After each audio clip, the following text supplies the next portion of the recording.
Thank you everyone for joining. This is for the webinar today. This is Mind the Bias, Defense Counsel's Approach for Just Outcomes with Dr. Gleb Tsipersky. This will be an hour and a half. It's good for ethics CLE credit. The CLE form is in the registration email you received, and we'll also put it in the chat. So you can download it from the chat. And the written materials were also in the registration email. If you need those, just put it in the chat and we'll find a way to get it to you. There will be a CLE verification code that is announced during this webinar, and you have to write down that code and put it in the CLE form, and that will give us verification that you watched the program. And the form has instructions on where to send the form to email it. We'll also put some details in the chat, so keep an eye out. And if you have any questions, you can use the Q&A function in Zoom, and yeah, we'll moderate those and make sure your questions get answered the best we can. So without further ado, I'll pass it along to Dr. Gleb. Okay, excellent. Thank you for the introduction, Koichi. All right, good. So, letting you know for context that I've been working as an expert witness I've been working as a behavioral scientist, helping people make good decisions and address bias for over 25 years right now. I have a PhD in behavioral science, how people behave, from UNC Chapel Hill, so go Heels. I taught at Ohio State for 7 years, so go Bucks. And that's a little bit about my background. I've been involved in legal work as an expert witness for over a decade. And I've been participating in depositions for both the defense and the plaintiff, so I know both sides of the aisle, and I'll be bringing that up throughout the conversation. I have a number of best-selling books published on this topic, which I'm not trying to sell here. You'll get a copy of them if you want, and I'll let you know how to get them as I share my screen. So, you should be able to see the screen now, Mind the Bias, Defense Counsel's Approach to Just Outcomes.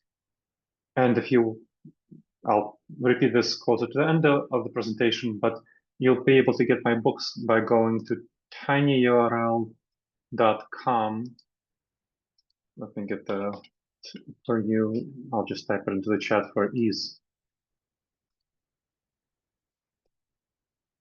tinyurl.com/GAE event. So it's going to be in the chat. You can go to tinyurl.com/GAE to get a copy of my book and the presentation, some expert witness reports that I'll be discussing in today's presentation. So you'll be able to get all that. Again, that's going to be at tinyurl.com/GAE event. tinyurl.com/GAE-EVENT. Okay, and it's going to be in the chat. So not trying to sell my books. But I've written a number of best-selling books, which helps increase my credibility as an expert witness. I publish regularly in legal journals, published in NACDL's journal. I published in other journals. So that's just kind of a little bit about my background. I'm well familiar with the legal industry and what you folks do all day. Right now, for context, I'm involved as an expert witness in 9 trials. So 9 ongoing trials. All right, so let's talk about how do you get just outcomes by addressing cognitive bias. First, learning objective. So this is the shape of the presentation. We'll identify key cognitive biases that impact criminal cases. So we're focusing on some defense counsels. Of course, you deal with defending all sorts of contexts. Some of you might deal with defending cases. Let's say, I don't know, you might be defending insurance against lawsuits by plaintiffs. I'll be focusing today more on criminal cases. I know more folks in the defense industry deal with criminal cases, so just for context, but you can apply these to lawsuits of all sorts as a defense counsel. If you're defending corporations, you're defending government agencies, you're defending municipalities, and I'll talk about a case study there. So this applies in all sorts of contexts. All right. Then after we identify some key biases impacting criminal cases, I'll talk about bias hotspots across the defense lifecycle. That you can think about what are the bias hotspots that might be impacting you, how to master evidence-based strategies to counter bias, so not impacting you simply, but impacting your cases, then how to counter this bias, and then developing a proactive and bias-informed defense strategy. That's the shape of the presentation. So that's going to be the core things that I'll focus on over the next 90 minutes. And if you have any questions at any time, please put them into the chat and I will try to get to them during the presentation and after the presentation. So do put them into the chat. Happy to answer your questions. Okay. So why does bias matter? Well, let's talk about the information on bias. Only 35% of Americans feel confidence in the nation's courts, according to a Gallup report in 2024. And that's a record low. So this is highly disappointing. And by the way, this is not simply, not to get into politics in any way, but just, I know that there's been a lot of legal cases going on recently with the administration suing, countersuing, and so on. That has caused more partisanship than there has been before. And there has been some disappointment in the courts on the part of certain folks and certain political parties, but this is not reflecting that, to be clear. This was December 2024, so before the new administration. That means that there's no doubt in my mind that, at least in certain political circles, the confidence in the nation's courts would be even lower now. So it's just something for you to consider and think about. Anchoring skews outcomes, which is one of the biases we'll talk about. LMS Legal reports that a jury simulation study found damages jumped 823%. That's over 8 times when plaintiffs asked for 5 million instead of 250,000. So this is about anchoring. We'll talk about that concept. But this is an example of how bias matters. Ideally, of course, logically, rationally, if we were rational people, and if we weren't biased, it wouldn't matter whether someone asks for 250,000 versus 5 million, what the jury awards. But of course, it actually, we know in reality, it actually very much does matter. And so this is an example of how anchoring, which is one of the cognitive biases we'll talk about, it really impacts things. Explicit racial bias predicted less favorable verdicts for Black plaintiffs. For example, in a 1,400 participant mock jury experiment. And by the way, this is all cited, so you can see the citations in the, and you can look them up yourself when you get a copy of the presentation. And ABA accreditation now obliges every US law school to teach bias and cross-cultural competence. So, thinking about this, let's do a little poll. The Gallup poll that shows public confidence in courts at a record low, how much do you think bias contributes to this? A great deal, a moderate amount, or a small amount? You should be able to vote on the poll on this for your screen. So please go ahead and vote on this topic.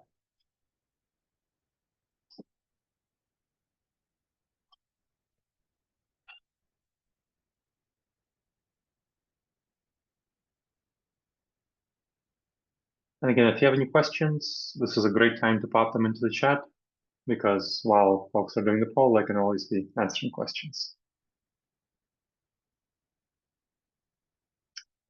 We see 81% participated, 87%. Let's give folks around 5 more seconds to make their voice heard.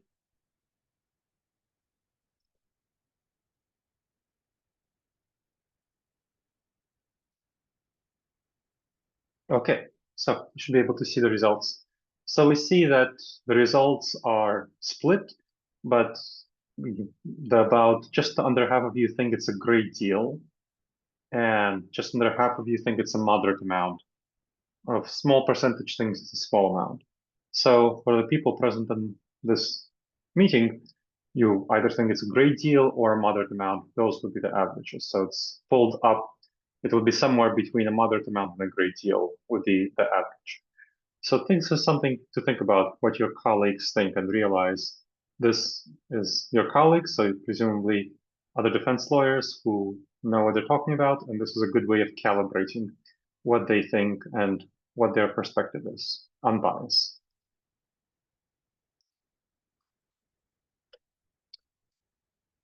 Let's talk about the defense life cycle. So in the defense life cycle, again, I'm focusing on criminal defense here. You have the client, well, it's of course similar to other defense when you have other plaintiffs who are not criminal law, but criminal law is the focus. Client intake, then investigation of what the client's claims are, charging and discovery, plea talks, motions, voir dire, trial, sentencing, and post-conviction. So that's the 6 elements of the defense life cycle. And bias can honestly distort decision-making at every point. So thinking about this bias, I'm curious about which stage of the life cycle do you believe your own cognitive biases are most likely to surface, because we need to acknowledge and think about where we ourselves are most likely to be biased, and that's part of the conversation here. Where do you think you are most likely to see these problems?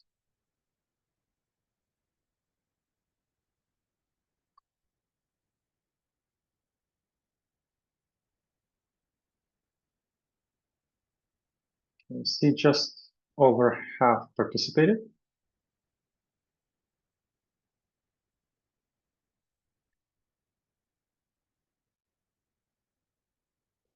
Good, most people participated. So 87%. Give 5 more seconds for the one person who hasn't yet participated. Ah, perfect. Now you take 5 seconds. Everyone did. Great. So we see that the answers are overwhelmingly going to be at the early stage. So the early stage is going to be the most popular answer. So early stage.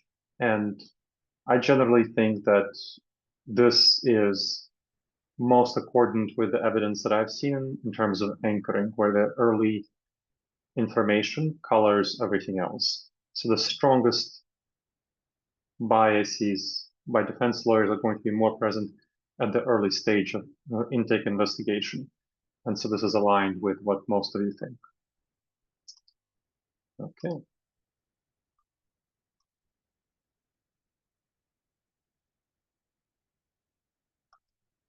Good. All right. Let's talk about next some of the biases that are present and the bias profile. Now, the picture on the right you'll see is the Cognitive Bias Codex. This is something that's a pretty neat diagram illustration. You can look it up online, and I know a number of lawyers who I work with just get a poster of these Cognitive Bias Codex. Each of them talks about a specific type of bias, and it helps remember and remind you and remind your colleagues in your law office to focus on not falling into bias by studying and remembering the various biases that are there and how to address them. And we won't have enough time to go through all of them, of course. So I want to focus on 6 that are quite important: the rhyme as reason effect, anchoring, confirmation bias, implicit bias, focusing on racial bias, but implicit bias applies to all sorts of categories. It's been most researched in racism, but it applies to everything else as well, and I'll clarify that when we talk about it. Then availability heuristic and hindsight bias. Okay.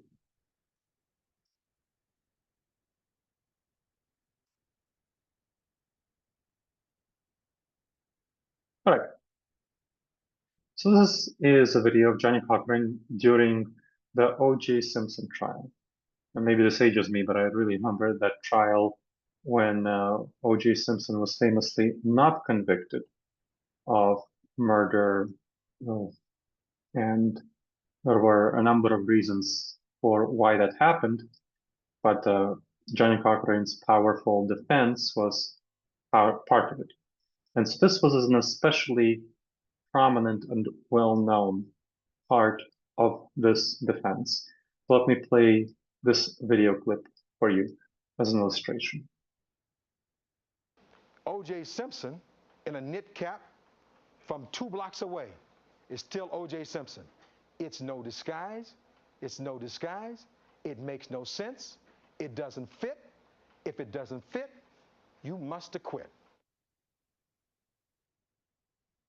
Let's pay attention to the latter part of what he Doesn't said. fit. It doesn't fit. If it doesn't fit, you must acquit.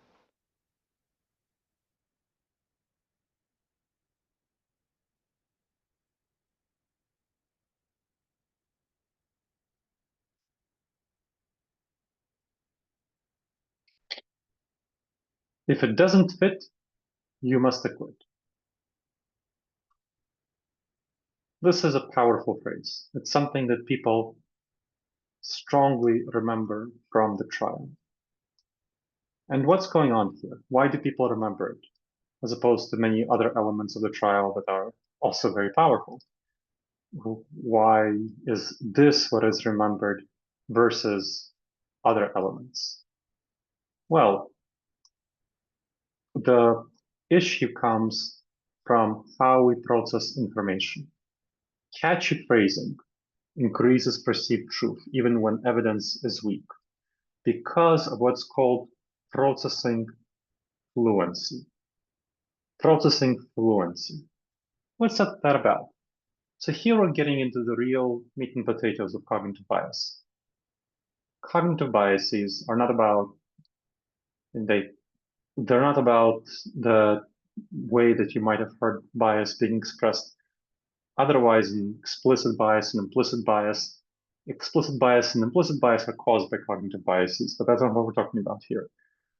Or it's going to be a small subcomponent of what we're talking about here. Here, we're talking about ways that our brain causes us to make bad decisions. It's about making bad decisions versus making good decisions. And biased decision making is when we make decisions that are bad, that are problematic, that lead us to false conclusions.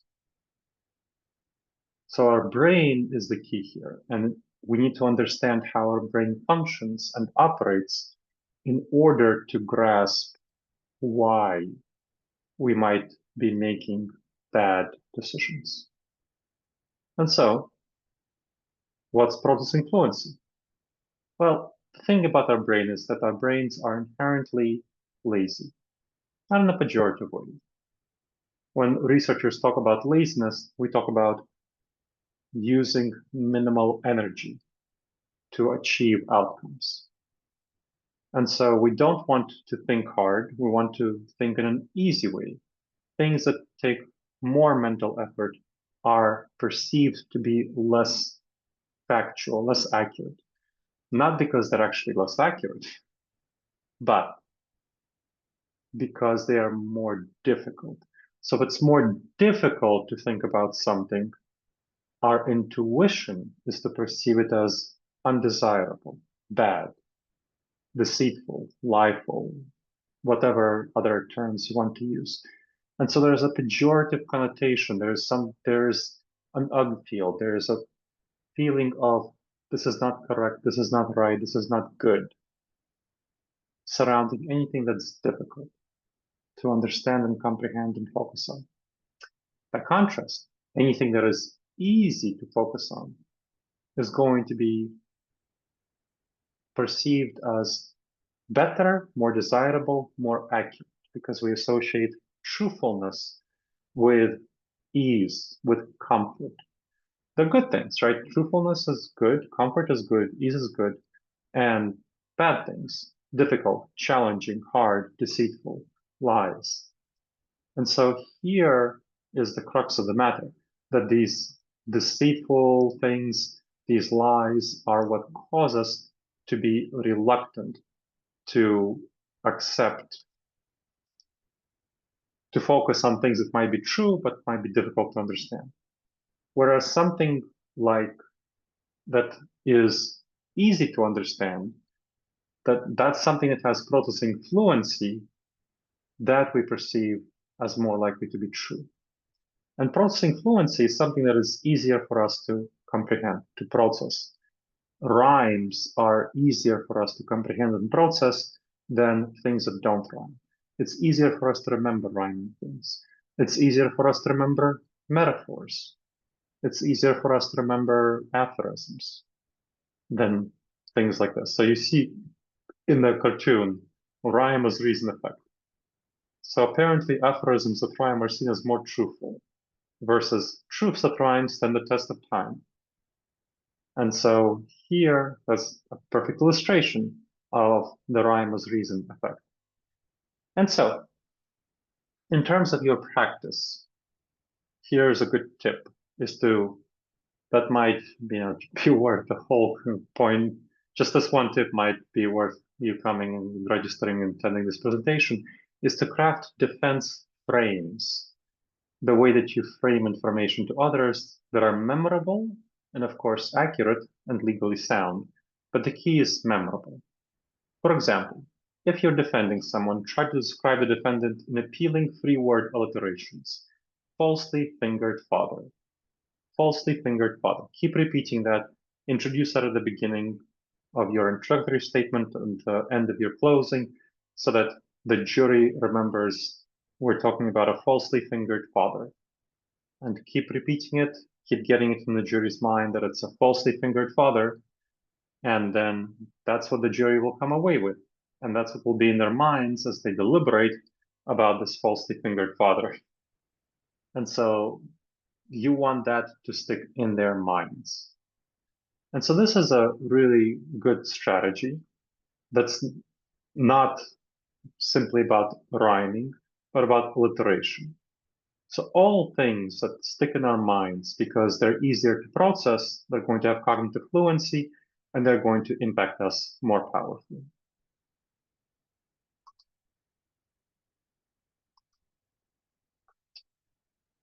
Now, I'm curious to ask, how often do you use this sort of strategy? You consciously use a memorable phrase, rhyme, or alliteration to frame your case. Please go ahead and vote.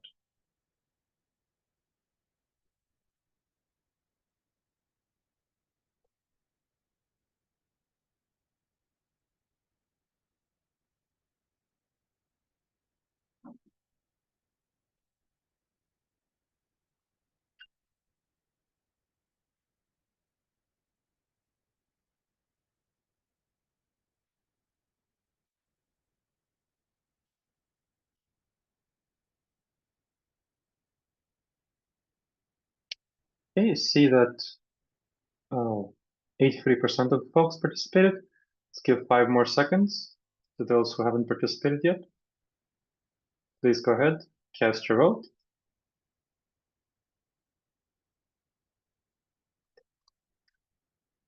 All right, so we see that the most popular vote here is occasionally when the opportunity arises. And then some people do it frequently, maybe just under a quarter, and just under 20% do it rarely or never. So I think this is a huge opportunity for the large majority of you who don't do it frequently as a core part of your strategy. And a nice thing about, you can certainly identify many problems with generative AI, but generative AI is a great solution for this. So if you give it information about the case and ask it to create 10 variations of appealing free word alliterations to describe your defendant, it will give you 10 versions. And if you don't like any of them, ask it for another 10 or another 100, and it will give those to you. And then just choose the best one. That should be a core part of your strategy, that you just have a checklist, like how am I going to frame this in a way that the defense, in a way that the prosecutors will not be able to rebut effectively, and that that the jury will accept. And if the prosecutors try to rebut it, that's actually not too bad, because if they start talking about falsely fingered fathers, then that's the word that will stick in the minds of the jury.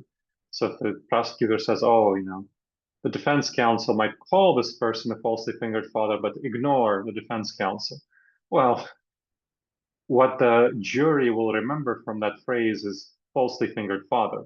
They will not remember that the prosecutor is telling them to ignore the defense counsel. So, really good strategy for you to think about.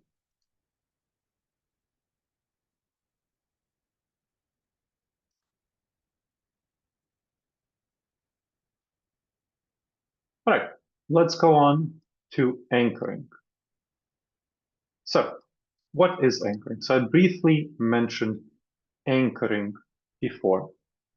That's when the initial piece of information causes us to perceive all future information through the filter of that initial piece of information. Like, for example, setting a certain price, a certain worth on a case. That is a way to anchor a case, right? Kind of. So that is like, are you asking for 250,000 or are you asking for 5 million? And we see the difference was over 8 times, 823% in the jury award of based on how much people ask for. So the first number, fact, or label is going to shape every later judgment. And in that way, the prosecution does have a benefit in terms of starting the case. And defense has a benefit in ending the case because people remember the last thing that is said well, but it's more important to start to anchor than to end. So if our court system was a little bit more fair, it would randomize who starts the case and who ends the case. Of course, it's just the way the court system is established. So, examples is the prosecution bail request would set an initial anchor for what the judge would see as reasonable and fair. Prosecution says high anchor, that's gonna set it higher. Charge severity creates certain expectations. So if the charge is more severe, that definitely creates expectations in the minds of the jury, the judge, and everyone else.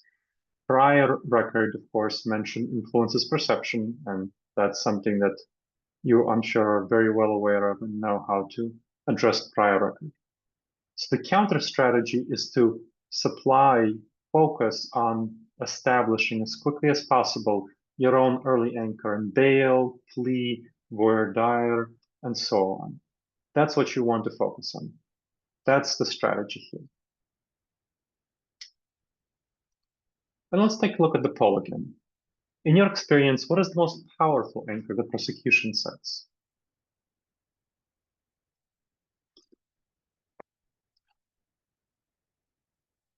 Please go ahead and vote.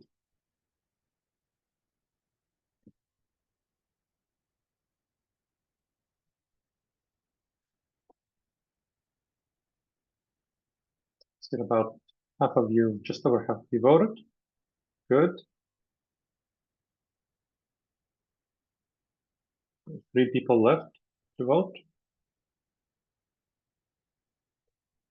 Let's give 5 more seconds to the 3 people who have yet to vote. Please go ahead and make your voice heard. Yeah, I'm sure you've seen the prosecution do this plenty of times.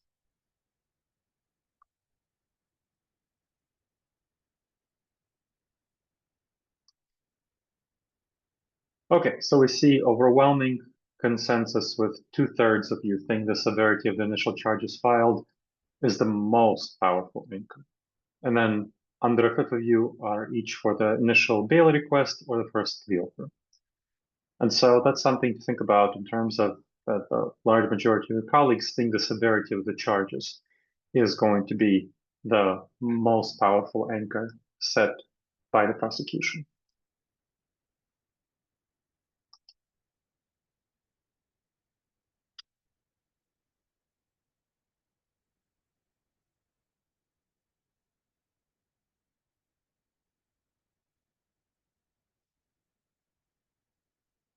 Okay. Confirmation bias.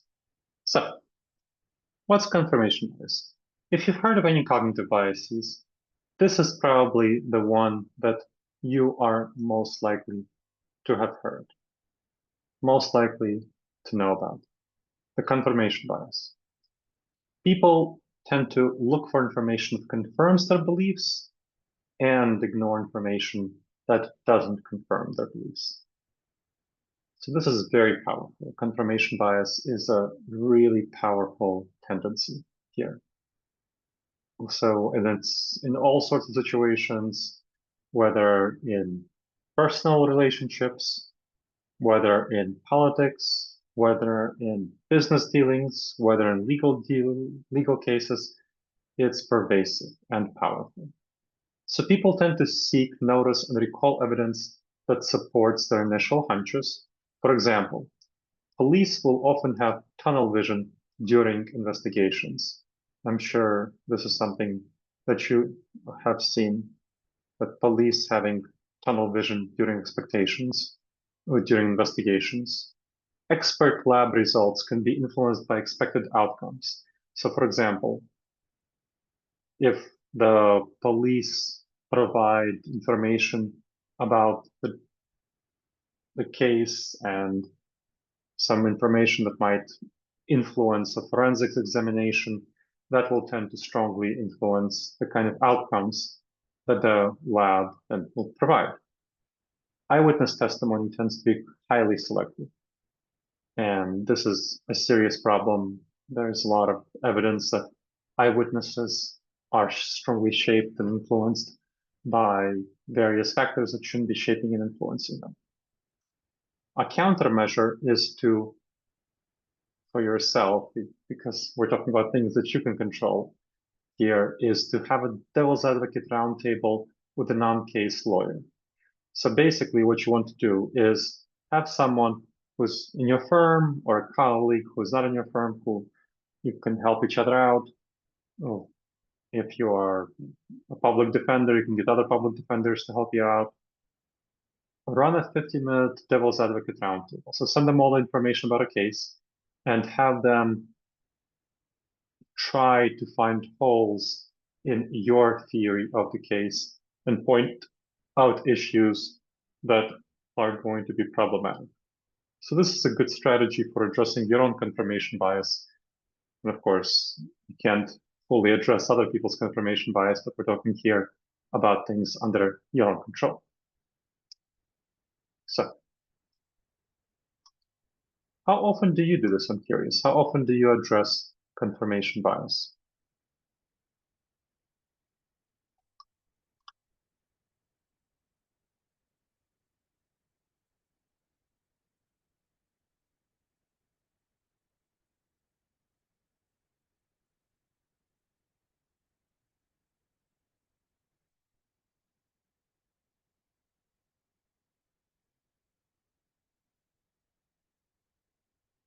See that most of you participated. Good. Give 2 more people who haven't participated yet. I'll give them 5 more seconds to make their voice heard.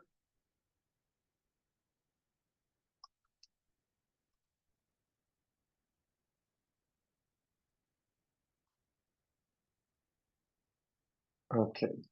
So, see that about 50% of you do this, which is great. So regularly seeking information from a colleague who's not involved in the case. About just over 20% of you, over a fifth, sometimes do it, but a large number of you, just over a quarter, rarely do it. So this is something for you to think about, the 50% of you who don't regularly do it. But this is something that's quite worthwhile to do and will help address at least your own confirmation bias. Okay. Oh, in the meantime, we got a question in from someone who asks about countering the fact that the prosecutor overcharged the defendant. What I see in these sorts of cases that's helpful is to, if you do get to the trial, well, first of all, explain it to your client for settlement hearings. I know that most cases don't make it to the trial, but in the trial, what you want to do is explain this to the jury. Explain, I've seen surprisingly few lawyers do this, defense lawyers do this, is to explain to the jury how the legal system works.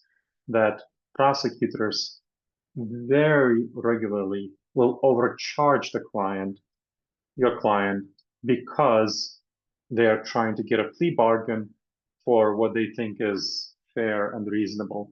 And so they will throw the book at them if they will decide to go to trial.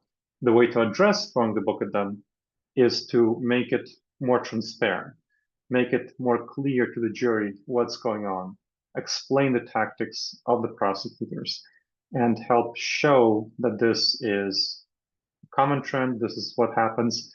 It doesn't mean that your client is guilty of whatever the prosecutors are charging them with.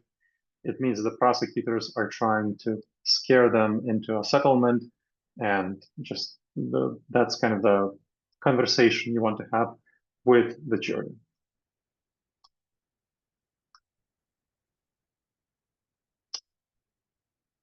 Okay, good. Let's go on. Availability heuristic. So what's this? It's about what's in our memory, what we think about, what is available to us in our perception, in our memory, in how we approach information and deal with information. High-profile crime images make rare outcomes feel common. The newspapers don't write about typical run-of-the-mill crime. Maybe some local newspapers do, but local newspapers are unfortunately dying out in this country.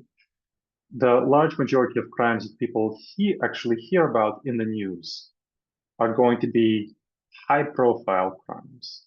And that's what's going to stick in people's minds, high-profile crimes. And so most people don't regularly participate as jury members. And so when they come into the jury room, they will tend to have these high-profile crimes in their minds. And many of them will tend to be more suspicious of your clients than they should be if they were aware of the full range of crimes that are typical. So this is the availability heuristics, things that come to mind easily when we think of as more common and more important. It's easy to recall, as the explainer image shows, plane crashes, right? We all can recall plane crashes. They're in the news, extensive coverage of them. But how many plane stories are there about safe flights, right? Which is the vast overwhelming majority of all flights. It leads to fear of flying, so people drive when they can fly. You know, it's like a 6-hour drive. I live in Columbus, Ohio, so go Bucks. And if people want to go to Chicago, which is about a 6-hour drive, many people will prefer to drive than take the plane, which is about an hour-long plane trip. And an hour-long plane trip, you take a taxi or your car to go to the airport. That's half hour in Columbus, and from Chicago airport to your destination is probably going to take 45 minutes. And in the airport, you'll spend an additional hour. So you're spending and of course, when you're on the plane and in the airport, you can do some work. You don't have to be driving all this time, so it's less stressful. And so you're spending less time and you can actually do some work on the plane. It's going to be a little bit more expensive. But so many people choose to drive because they're scared of flying. Whereas you're so much more likely to get into an accident and be killed or traumatized when you're driving during those 6 hours than when you're flying. The most dangerous part of the airport of a flight is your drive to and from the airport. No question about it. That's what the research shows. So that's an example. It's easy to recall cold spells in the winter, but hard to recall gradual warming in the summer. So people tend to ignore climate change because they focus on the ice storm in the winter rather than overall temperature trends. So people in the lottery, they tend to remember winning tickets. That's what the news is about. There's no news about normal tickets and all the tickets that didn't win. So people can buy a lot more lottery tickets. And so media, for the legal cases, media coverage distorts how frequent various events occur. And so jurors overestimate violence risk, as an example. So jurors may perceive defendants as more dangerous after high-profile crime coverage, even when the case facts differ significantly. So here, you really want a really good fix is expert testimony, looking at statistical rarity rather than media prevalence.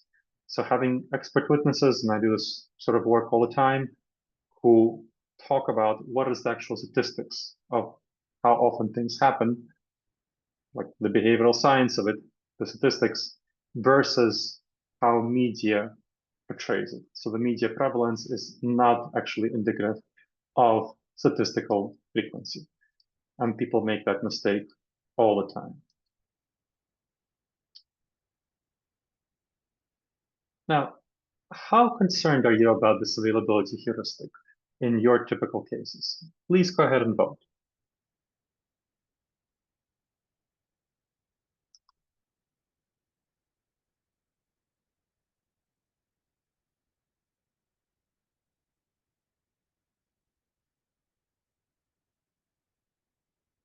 So about half of you voted. Let's give the rest of you time to consider your perspective on this issue.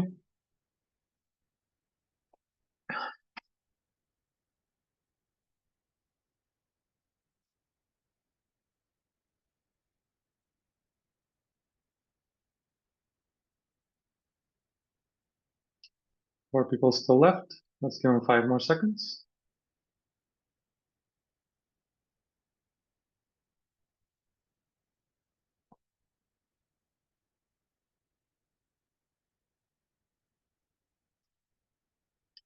Okay, so we see that it's definitely an issue. About just under half of you are very concerned, and just under another half of you are moderately concerned, and a small proportion of you are not very concerned. So the overall trend is between moderately and very concerned. And so this is something that you want to really be thinking about, especially if you're in a larger city where there tends to be a lot of, like, let's say if you're in New York City, and that's my hometown, that's where I grew up.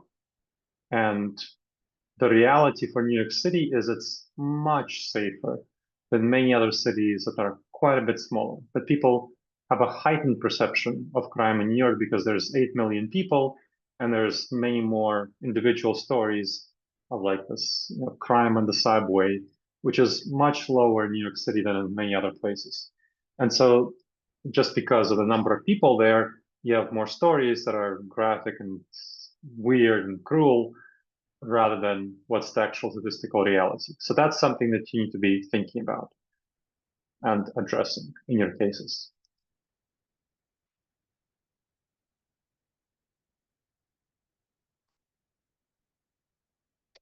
Okay, let's talk about another issue, hindsight bias. So fact finders look at past decisions using information that was not available then, where people, another way of phrasing it is saying, I knew it all along. So people think that, oh, the defendant should have known this, even though the defendant didn't have this information available to them. So whether it's going to be self-defense, police shooting, medical causation, looking back, it should seem obvious that the defendant should have known what the situation was.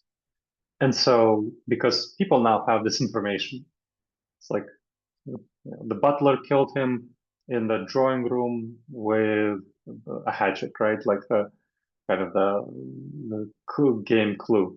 Well, all the information that you didn't have beforehand, now you have it, and now it's easy for you to understand what the murder mystery was about.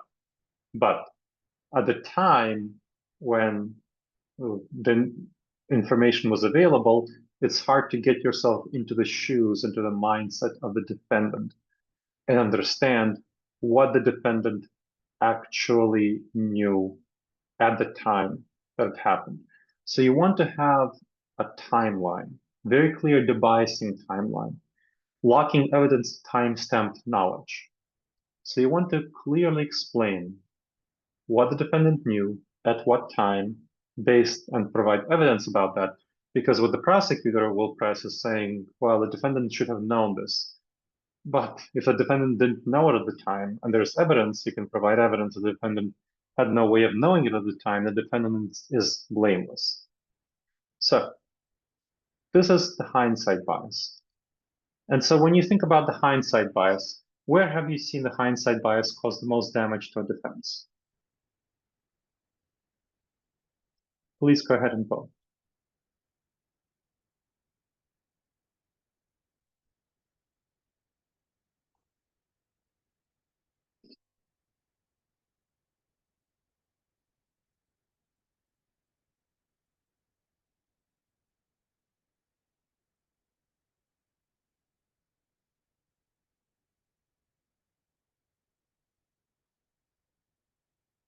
See about 3/4 of you participated. Let's give 5 more seconds for folks to make their voice heard.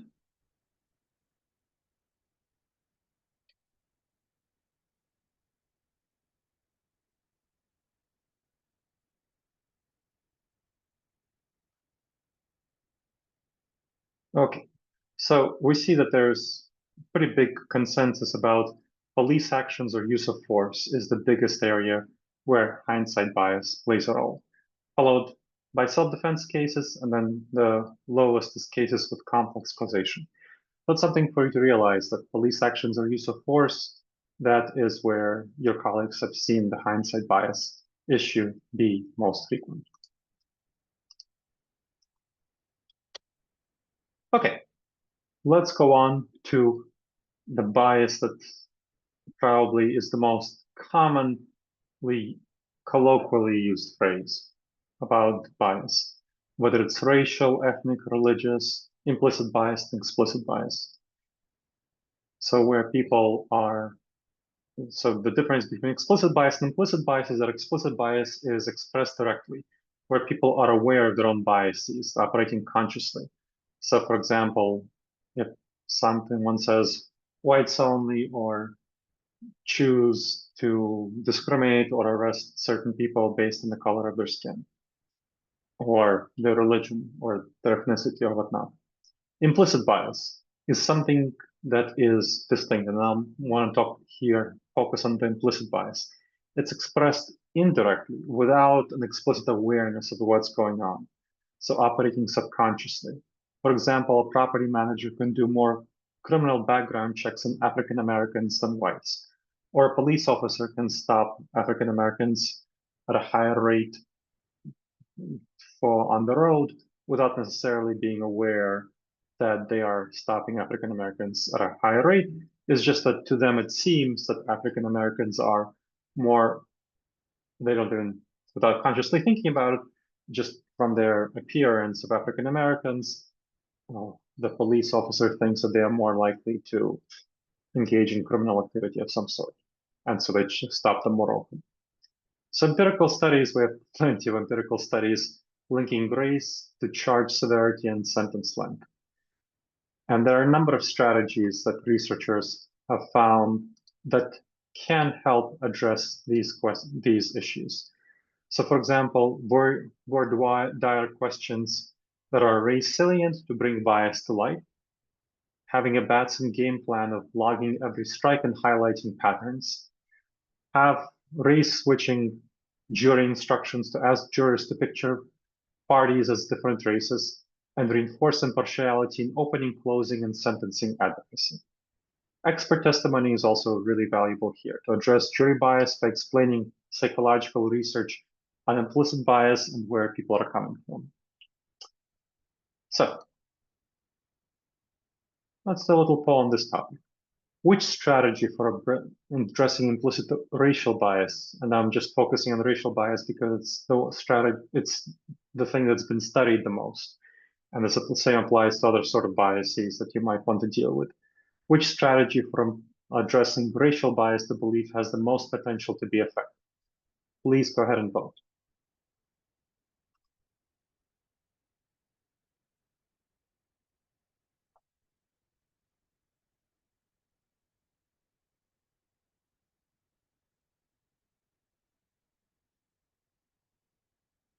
You have 5 more seconds to make your voice heard.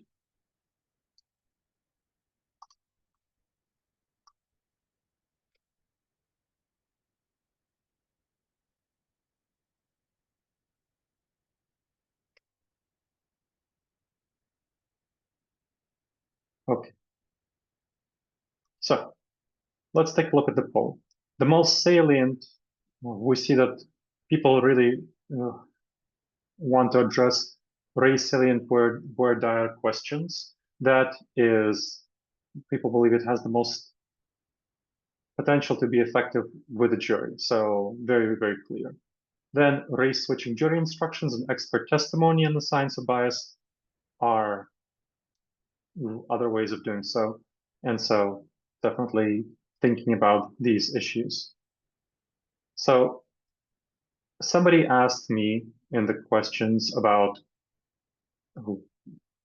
ways of addressing word dire questions. So for example, you can ask questions about their personal experience and background, like tell me about the neighborhoods where you grew up and their diversity. Do you have close friends who are of a different race than you? Have you ever been the only person of your race in the room, and how did you feel about that? What were your first experiences interacting with people from a different race? And then, do you belong to clubs, religious, or other organizations with a diverse racial makeup? That's about personal background. Then, beliefs about race in society. You can ask, some people believe that racial discrimination is no longer a major obstacle for people of color. Others believe it is. What are your own views? Or you can ask, do you think that people of color and white people have the same opportunities for success in the United States? You can ask people what they think about systemic racism or structural racism or wokeism.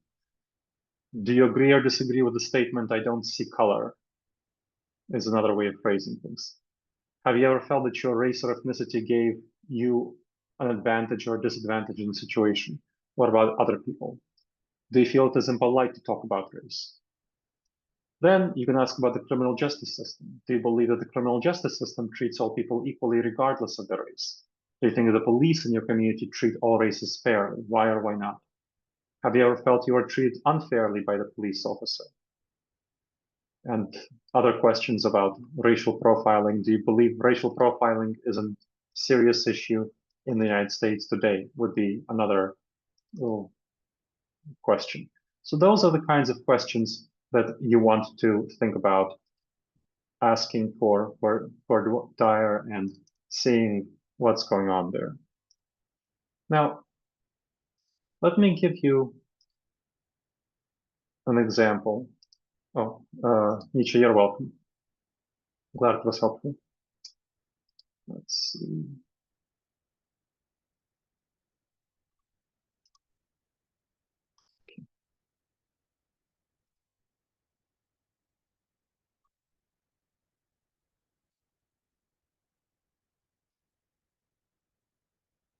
Okay.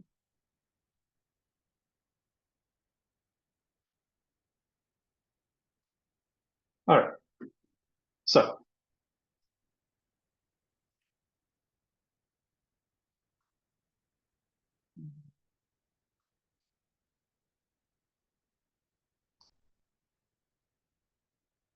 let me show you an expert witness report that I prepared for a lawsuit against the unified government of one adult country in Kansas City, Kansas, by the mother and romantic partner, Pauletta Johnson, and who's the mother, Shakira Hill, is the romantic partner of someone who was killed by the police in a shooting. So, brief overview. And I will give this an example of talking about implicit bias and other cognitive biases and how to use these in a legal context. So on April 26, Amaria was shot by Kansas City, Kansas police.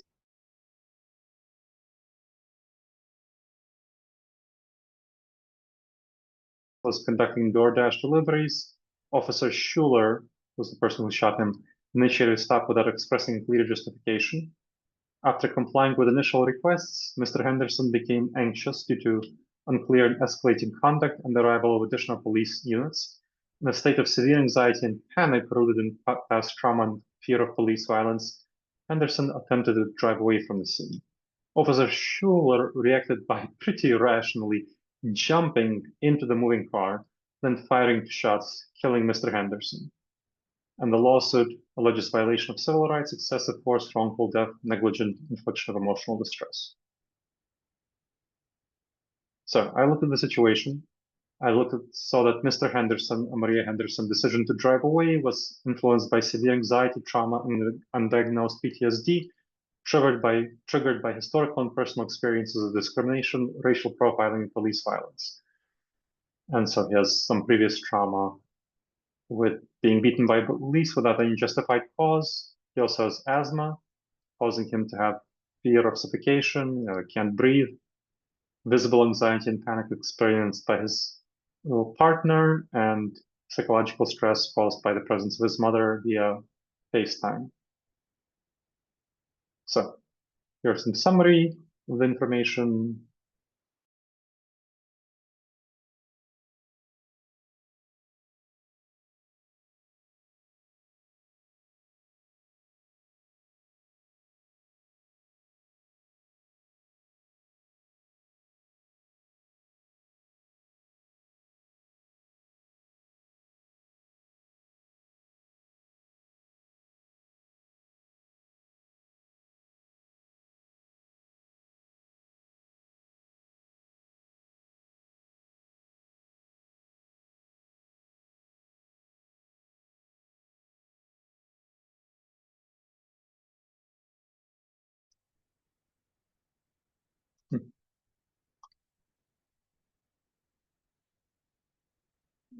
Weird, dropped for a second. Anyway, the Horns effect has a cognitive bias in which a single negative trait or characteristic leads individuals to negatively judge other unrelated attributes or behaviors. And so that's another cognitive bias. It's quite salient. And that's implicit bias belongs within this broader cognitive bias of the Horns effect, as you can imagine. Empathy gap is a documented bias where individuals underestimate or fail to adequately appreciate emotional states of stress, anxiety, or trauma experienced by others, especially when they feel Horns effect toward those people.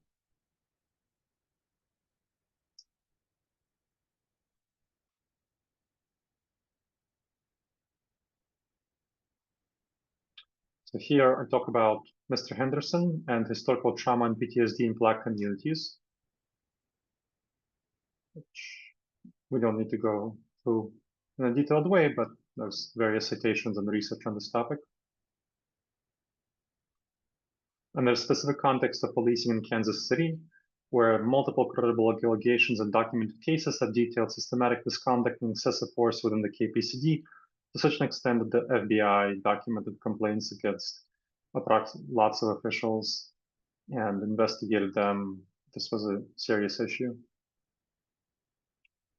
Then Mr. Henderson, his own background, the traumatic incident,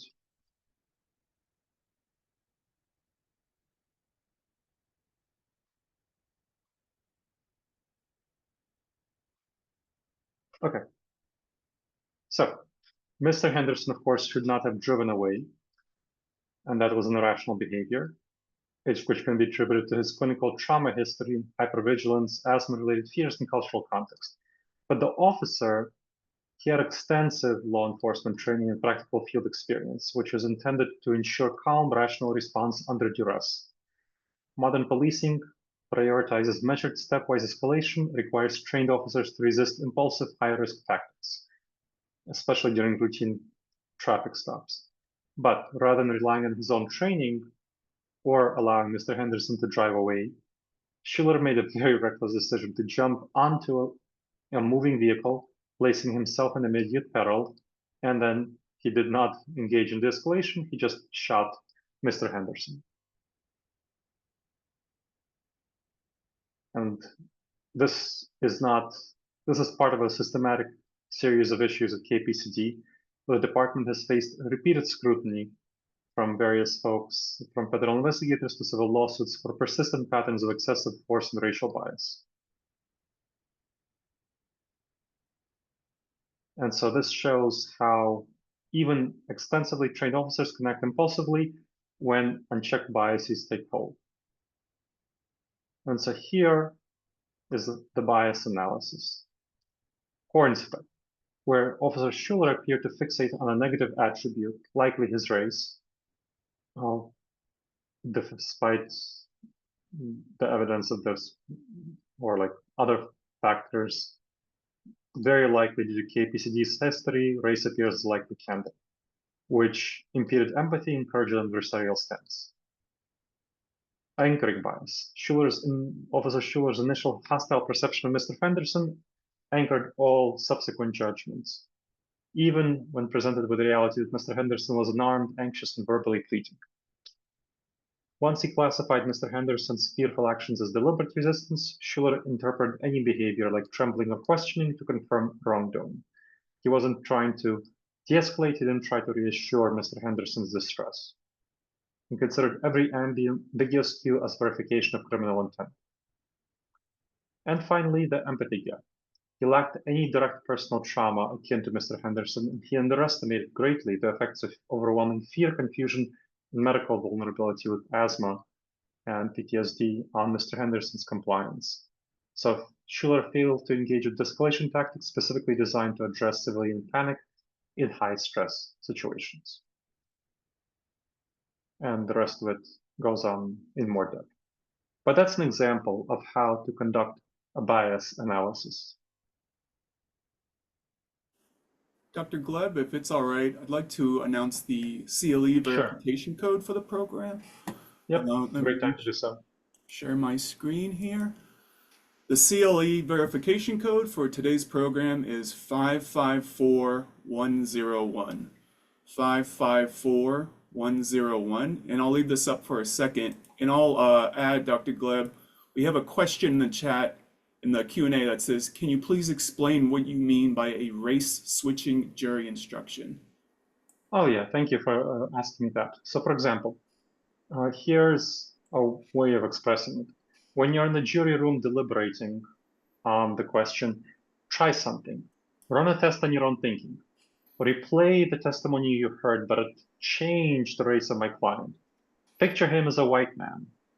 Maybe picture him as an Indian man. Picture him as an Asian man. Does the story change? How do your feelings change? Do you feel more sympathetic or less sympathetic? Does it make you feel less afraid or more afraid? If you find that your feelings change and your perceptions change, you might be making a decision based on bias. And it's your responsibility to make the decision based on the facts. And so this is the kind of jury instruction that you want to make. Okay, thank you, Dr. Right. Gleb. Again, 554101 is the code, and we'll announce it one more time before the end of the seminar. We will also put it in the chat. Thank you. Excellent. Okay.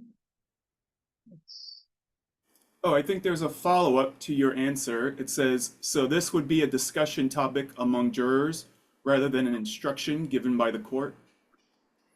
This would be an instruction given by you as a lawyer to the jurors, perhaps part of your closing testimony and your closing statement. And so asking the jurors to think about it themselves and to discuss it with others, jurors. So it wouldn't be instructions given by the court. Ideally, the court would do this, but it's hard to get the court to do these sorts of things. So it's your responsibility to do this and convey it in your closing statement or other relevant statements. And there is one more, Dr. Gleb. It says, can you explain what the Horns effect is again? Sure. So we're talking about implicit bias. Horns effect is where someone perceives one characteristic of somebody else as negative and therefore has a negative view of all of their other characteristics.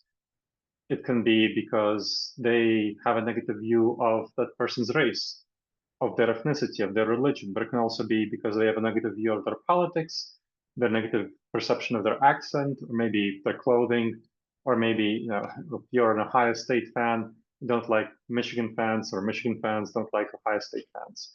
So it's for some reason that you have too negative view of someone because of their characteristics.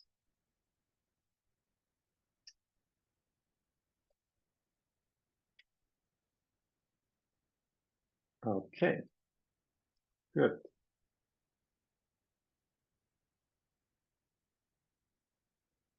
So let's talk about various aspects of court, of the process of we talked about the process of the defense process, client intake and investigation. So let's talk about the client intake and investigation. Heuristics, which are mental shortcuts, cognitive biases, it's a colloquial term for cognitive biases, can skew first impressions of guilt. So to address that, have a clear interview protocol where you have scripted core questions for every client. Use identical opening questions regardless of case type, and of course you can do follow-up on the core questions, but you should have a scripted core questions that you focus on getting all the information, and you start with standardized questions. Document your first impressions before reviewing evidence so that you can see whether your first impressions might be coloring your review of the evidence. And documenting meaning writing down so that you can then revisit your initial assessment after full discovery and see where your initial assessment was wrong. Otherwise, it's very easy to just continue evolving yourselves and being anchored to initial information. And so this is a really good check on our initial information. And then, of course, I told you about customizing additional questions to the cases needed. So this is a way of addressing bias in client intake and investigation. Charging and discovery. Anchoring effects in prosecutorial offer framing is very frequent here.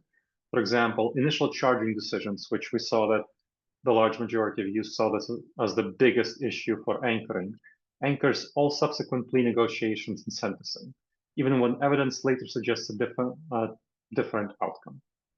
So from a defense checklist perspective, challenge initial charging narrative in your first filing, request specific discovery items that counter the theory of the prosecution, present an alternative charging framework in early hearings, document the charging patterns of the prosecutor across similar cases, and communicate to the jury about these tendencies and how the legal system functions.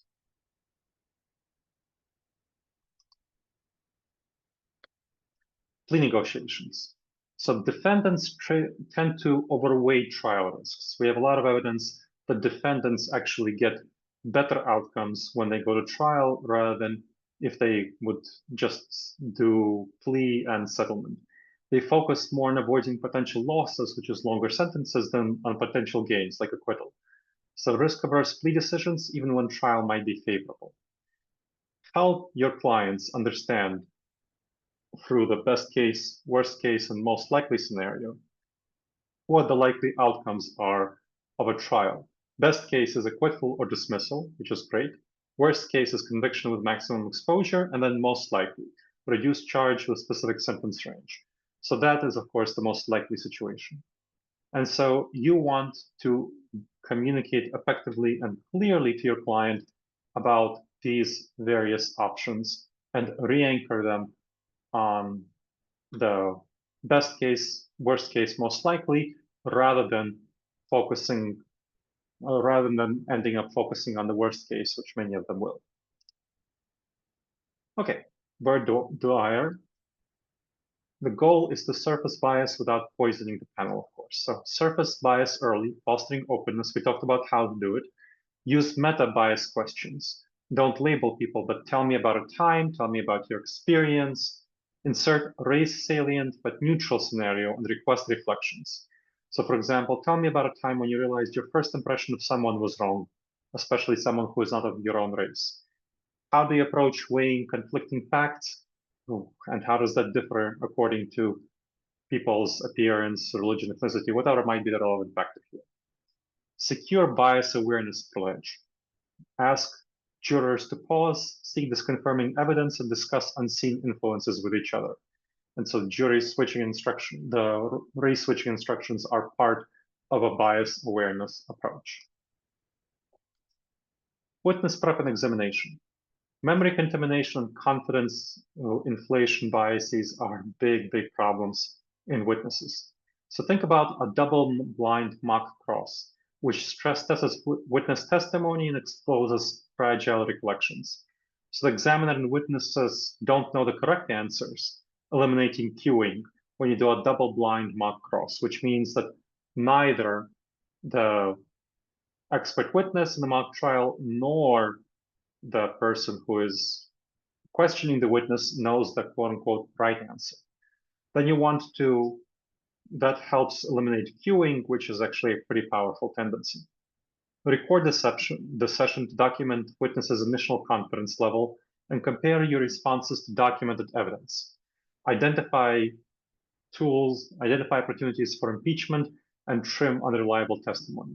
And of course, you're probably aware and watching out for red flags like shifting timelines, brand details, frequent hedging, inconsistent confidence levels. So asking people, how confident are you when you're talking to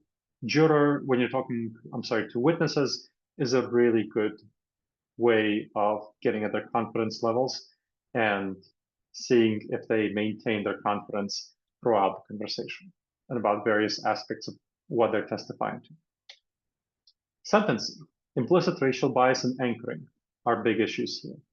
So file a bias-aware memo early. Set a low-end anchor, compare cross-race sentences using US Supreme Court disparity data and local statistics alike. Highlight rehabilitation, community ties, structured supervision plan as something that will be beneficial. Attach expert statement on anchoring bias and 3553A factors. US Sentencing Commission data shows 19% longer sentences for similar Black defendants compared to white defendants. So have this information, use expert witnesses to get this information to the jury, provide this information to the jury yourself. Of course, expert witnesses provide more credibility. The biasing toolbox. So here are some tools that you want to think about for debiasing. Blind procedures, removing identifying information to prevent unconscious bias, like double-blind lineups and anonymized reports. Structured analytic techniques, which are formalized methods to challenge assumptions and explore various alternatives. So pre-mortem is where you try to find out in advance what might go wrong with a case, rather than post-mortem examining what went wrong with the case afterward. Red team review, have a devil's advocate review the information that you presented very thoroughly, not simply a brief session. Expert testimony. So you want to educate the finders of the facts on cognitive processes, things like cognitive fluency, on biases, and so on. Testimony on memory reliability, implicit bias research is very helpful here. And then jury debiasing instructions. So recognize specific guidance for jurors on how to mitigate bias. Right, like a race switching exercise, consider the opposite technique, and so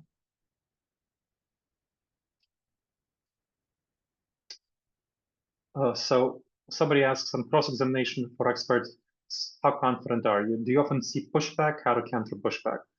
So when you ask their levels of confidence, Then you ask them follow-up questions that might shake their confidence and influence their confidence. That's something that should be, especially when you do it during the deposition process, that should be quite helpful for you, because then you could see, okay, how confident are they when you present them with new information?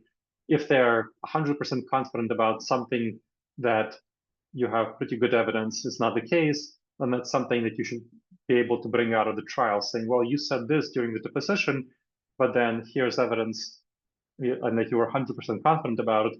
Here's evidence that you perhaps should not be 100% confident about this. This may be a 50-50 issue. So what do you think of that? So use deposition information and use questions about confidence to shake expert testimony when you're countering it. And of course, to probe your own experts and make sure that they are confident about to the right extent and that they are not making 100% confident statements when in situations they shouldn't be 100% confident. So that would be the answer, Nietzsche, to your question. Bias checklists. Have structured checklists to help identify and mitigate bias at decision points. For example, for quality of evidence. What's the reliability? What's the credibility of the source? What's the potential contamination? Checklists are very helpful tools, research shows, for addressing bias of various sorts. What about framing? Identify loaded terms, implicit assumptions, and the structure of the narrative. Cognitive fluency is going to belong within this language framing framework. Anchor control. Recognize and counter numerical anchors, so numbers and conceptual anchors, and introduce your own, like falsely fingered father, because you need to do that in order to be responsible and effective for your clients. And alternative hypotheses. Generate and test multiple explanations for the evidence. Use at key decision points, like charging, plea offers, witness prep, and customize checklists to case types and jurisdictions. So someone asks about examples of loaded terms in criminal cases. Yeah, absolutely. Talk about loaded terms in criminal cases. Talk about the terminology that the prosecutor uses and give your own terminology, like falsely fingered father, that will be alliterative and engaging and be much more effective than what the prosecutor uses, because the prosecutor is going to be using some of these same techniques. Counter-anchoring. Strategic counter-anchoring techniques to reset expectations. Make the first offer in plea negotiations. That's very helpful. Set the initial anchor before prosecutors can establish high-end references. Early sentencing memorandums with defense figure range, which establishes favorable anchors for you. So use range charts and not single numbers. Reduce fixation against your client by presenting ranges rather than points. And craft persuasive and accurate frames. Rhyming or alliteration, as I mentioned before, boosts retention. Make sure it remains truthful that you believe it's a falsely fingered father, but it's still going to be something that you want to use in order to convey and use these techniques for the behalf of your clients, which you're ethically obliged to do. Pair catchy phrase with facts, of course, evidence and credible. For example, rushed review flawed result if you want to say that cases involving hasty police work or lab testing. Witness words without warrant for cases with uncorroborated witness testimony. Presumed probable, proven possible, where reasonable doubt exists, which of course you really want to prove as a defense lawyer. So those are techniques, those are words, and you can find a lot more examples. Generative AI is great for finding examples for this. Jury instruction. Propose jury instruction to mitigate bias during deliberations. For example, define and help the jury understand sample bias, like anchoring. Anchoring occurs when we rely too heavily on the first piece of information encountered. Be aware that initial numbers may unduly influence your judgment. So again, this is comments you can make different stages of the case, like when in your opening statement, when you're talking about what the prosecution just said after the prosecution rests the case. Confirmation bias is a tendency to search for information that confirms pre-existing beliefs. Challenge yourself to consider contradicting evidence when you want them to consider evidence that counters the prosecution perspective. Ask jurors to slow down, seek disconfirming evidence, and discuss unseen influences during their deliberations. And here's a 5-step bias-informed defense plan. Map bias hotspots in your workflow, looking at key decision points where bias may affect your outcomes. Select 2 high-impact debiasing tools per hotspot that you've seen would be an issue. Focus on tools with the strongest evidence base for your practice area. Train your entire team to use these checklists and framing techniques. There's consistency across the cases. Pilot in one active case, collect metrics to test effectiveness before full-scale implementation, and then review, refine, and scale across your firm based on results and expand successful strategies, iterate, and improve over time. All right, so the tools and support. I mentioned you should go to tinyurl.com/DAE event to get a copy of my slides and a copy of my best-selling book, The Blind Spots Between Us, on Cognitive Biases and Addressing Them, a copy of the expert witness report that I just showed, and a pro bono coaching meeting on addressing bias in your legal work. So that's going to be for folks who are watching this as a recording, but for other folks who want to get the resources, you can vote on a poll. So please go ahead and vote on the poll.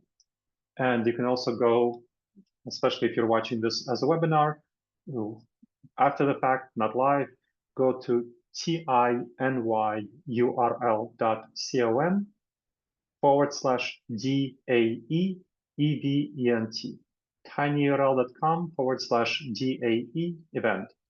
So again, tinyurl.com/DAE-EVENT. Okay, and I'll be happy to take any questions at this stage. Lexi, I'm glad that you found it helpful. We still have a couple of minutes for questions. So any questions are welcome. While we let questions come in, I'll just announce one more time, the CLE verification code for the webinar is 554101. 554101. Input that into your CLE form and you can email it to us.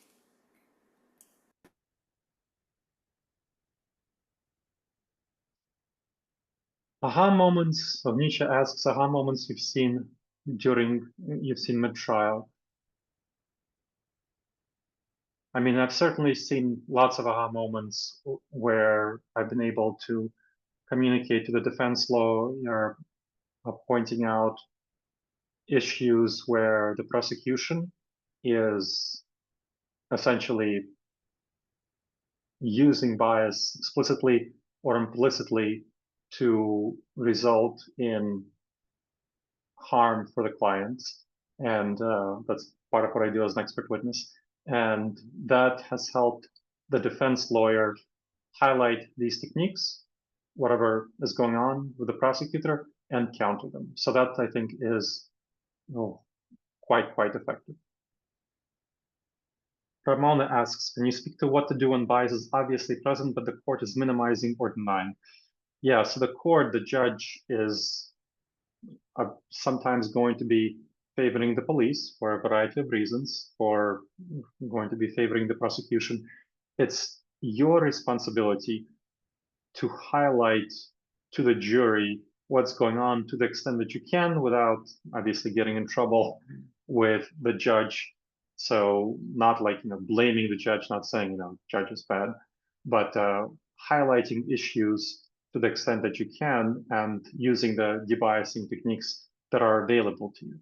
Because of course, your range of activities is limited given the judge set certain limitations. And here, Ramona is asking about situations when the court is minimizing or denying bias. So it's definitely a case. One way to really think about this is to, again, like I'm going to highlight the expert witness. The nice thing about the expert witness is that it's not coming from your mouth as a lawyer, which of course the jurors are going to discount more.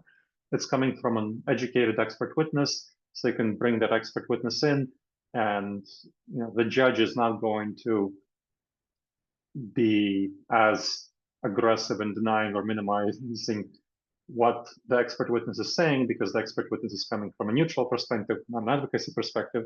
And so you can bring that information through an expert witness.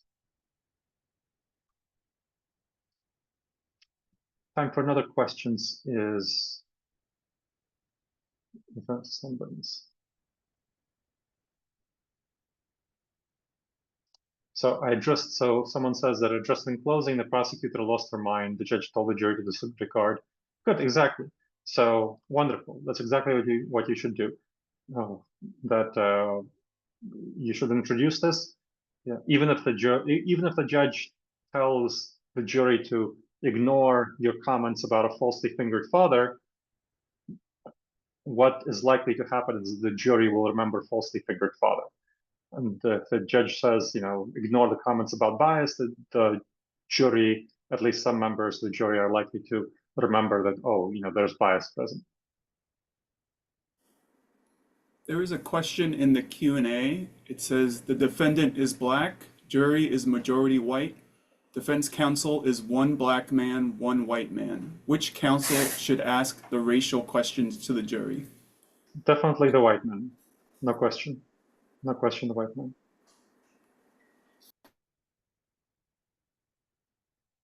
So you want the jury to empathize with whoever is asking the questions. And one thing to think about is if the defense counsel can reveal, in a truthful way, of course, how they themselves struggle with this occasionally and can share a story before asking these questions about race-aware questions, and say, well, here's a story that happened to me, blah, blah, blah, blah, blah, and I'm curious if you had a story that ever happened to you, then the white people in the jury would be like, oh, yes, that story happened to me. So have a narrative, have a story where the jury would empathize with the narrator and see the narrator as like themselves. It gives them permission to be like, okay, the defense counsel this happened to the defense counsel too. It's okay that I maybe have some implicit bias, whatever. It happens, everybody does it. And that'll give them permission to be more accepting of it.